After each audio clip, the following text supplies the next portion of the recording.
Well, it's certainly one of them. Yeah, I mean, chemo is extremely hard on the body. Radiation is very hard on the body, and people do die from complications of their treatment. And then it can also completely axe your immune system, especially chemotherapy and various chemotherapies, certain chemotherapies, and that leaves you open to opportunistic infections, and quite a lot of people with cancer die from infections, in fact. And long before the cancer invades and destroys the various organs that they're in to the point of dysfunction and death, they often die from infections or other sorts of systemic complications that their body can't overcome.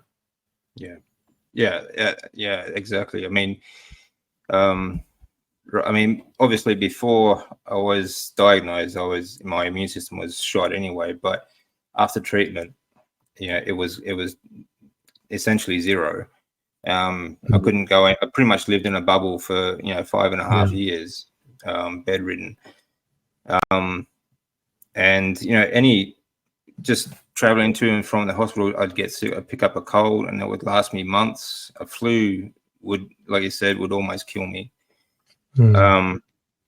These small infections have just, they destroy you, when you're going through chemotherapy, especially heavy dose chemotherapy, and especially for prolonged periods.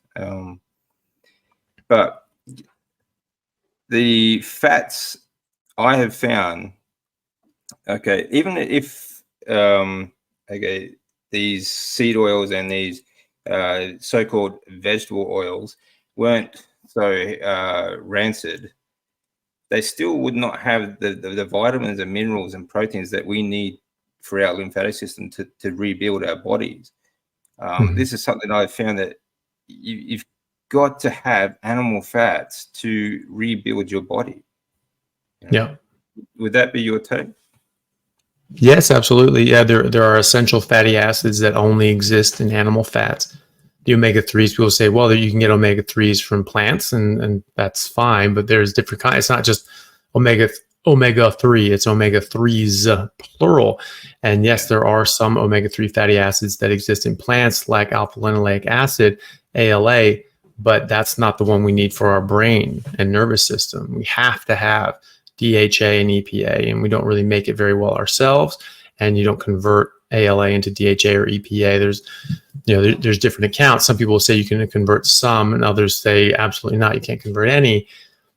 So it's a point of contention. But even if you can convert some, it's going to be a very, very, very small amount, and likely or unlikely to meet your demands. 20% of your brain is DHA. It's a large component of your brain and nervous system.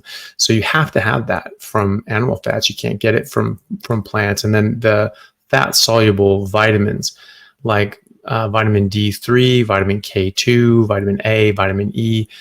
These are really only found in meat, or really in their proper forms in meat, especially K2 and vitamin D3. You can get K1 and you can get D2, but those are the wrong molecules. Those aren't the ones that we need. We need D3 and we need K2, and we really can't convert these things into the proper vitamins. You really do need them in their proper form, and we see a lot of problems with that. I mean, even just crooked teeth. That's from generally vitamin K2 deficiency, but it can also be along with vitamin D3 and calcium. That's published in dentistry journals right now. And so, if you're able to get vitamin K2 from K1 in plants, then why is it that people are having such bad jaw and tooth development when they eschew meat and they avoid meat and they don't eat as much as they should or could? They're not getting it. They're not converting that into what they need. And they're suffering as a result of it. And sometimes that might be something just cosmetic, like your teeth are crooked, or your jaw doesn't form right, or your face doesn't form right, and you don't look the way that you were designed to look and that you could have looked. You have smaller jaw. People get massive reconstructive surgery to change and alter their face and extend their jaw so they don't have a sort of pinched in jaw. That's all, and that's all developmental, environmental. Yeah. People are not supposed to have really small jaws with crowded teeth.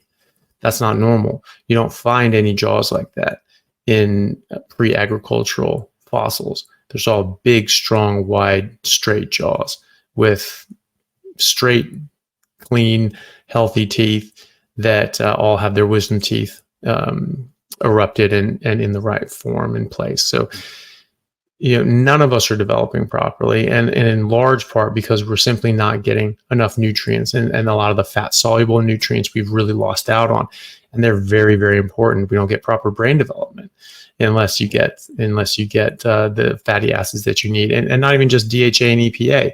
There are very long chain fatty acids, 20, 22 chain fatty acids that our brain has to have that we really can't make ourselves and do not exist in plants. And you don't convert even the longer chain fatty acids like you would find in coconut oil into the very long chain fatty acids.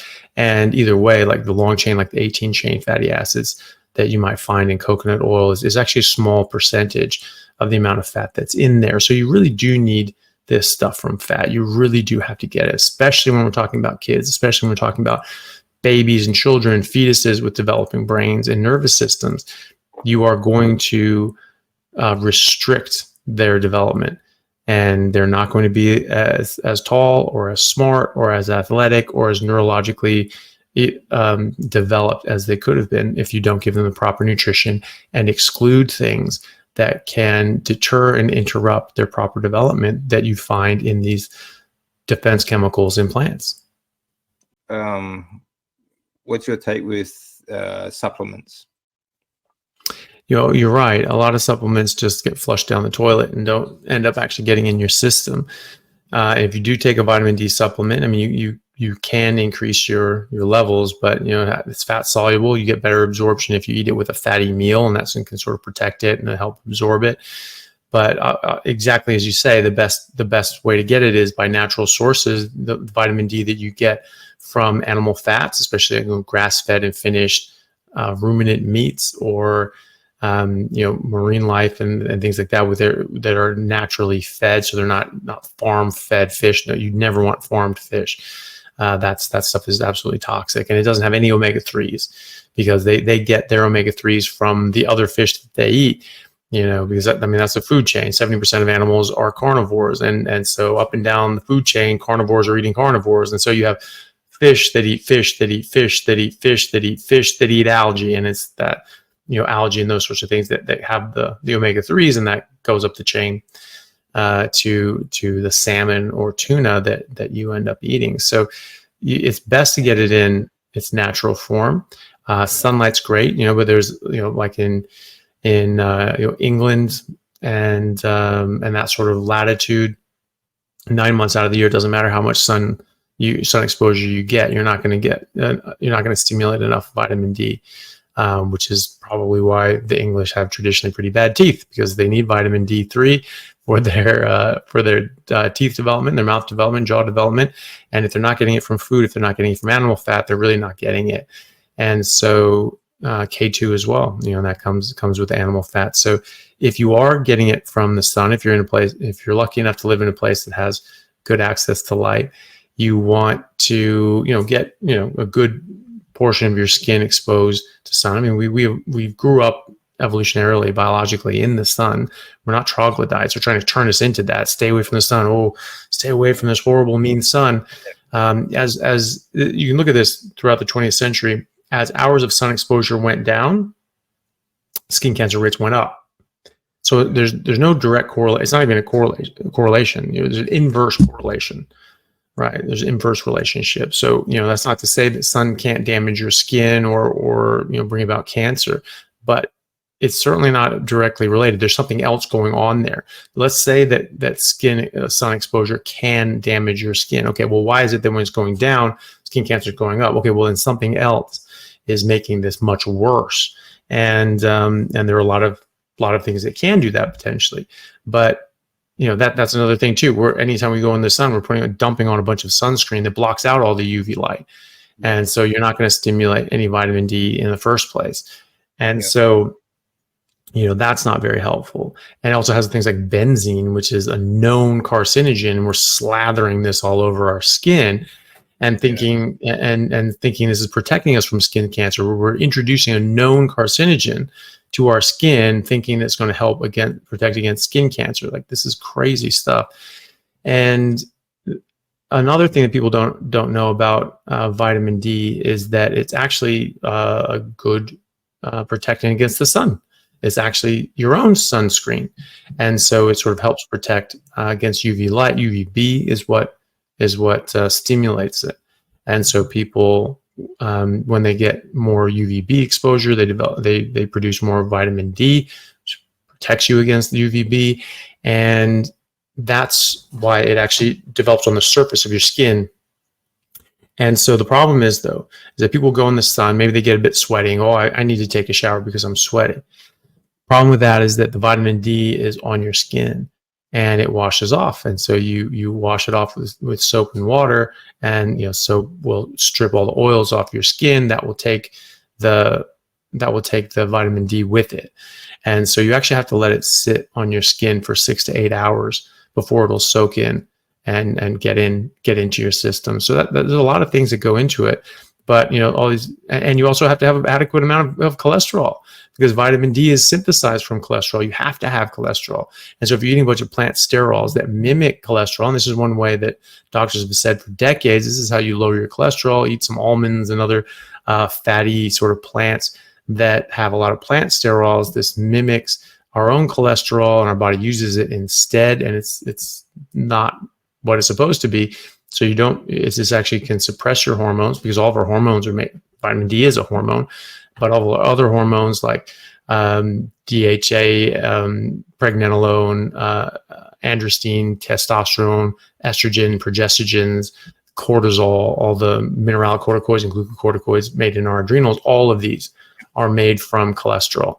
And so you don't have enough cholesterol, or you subvert your own cholesterol with these plant sterols, and you're not getting the hormones that you need, and the hormonal response that you need, and you won't be optimal. You won't be optimally healthy, and you will also stop your body from making enough D3. And then also people wearing UV blocking sunglasses, you need that stimulus in your eyes as well, and that can trigger your body to help with the D3. So there's all these things that go into it, and it really just comes down to living naturally, just being out in the sun, not being scared of it, not showering 13 times a day, and just letting your body get on with it, and just eating what you're supposed to eat. Don't eat things that damage your body. Eat things that only promote it and help it, and that we've been well adapted to for millions of years. And it is really interesting, like all these different things, it keeps coming back to, you just need to live as natural a life as you can in this very unnatural world. But there are a lot of things that you can do, and it makes a big difference.